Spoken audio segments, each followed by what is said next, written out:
Worst తయారు. ఒకప్పుడు ఇండియాకున్న value చాలా గణనీయంగా ఏమంటారు ప్రపంచంలో ఎందుకు వాళ్ళు ఇట్లా చేస్తున్నారు అంటే ఇట్లా తయారయ్యారు. ఓకే, అర్థమైందా? సో ఆ క్రమంలో ఇవాళ ఈ మధ్య ఏ సమస్య మీద మాట్లాడినటువంటి సంధ్యకు వచ్చి ఇవాళ ఆర్టీవీకి ఇంటర్వ్యూ ఇస్తున్నది. ఈ విషయంలో, భగీరథ్ విషయంలో. నేను బీజేపీ ఐడియాలజీతో తీవ్రంగా వ్యతిరేకించే వాళ్ళలో మొదటిగా ఉంటాను.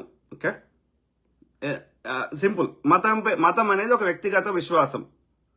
మనము ఒక రాజ్యాంగ పదవిలో ఉన్నప్పుడు అన్ని కులాలకి మతాలకు అతీతంగా ప్రజలు కట్టిన ట్యాక్స్ డబ్బులను సద్వినియోగం చేయాలి, సమస్యలకు శాశ్వత పరిష్కారం చూపెట్టాలి.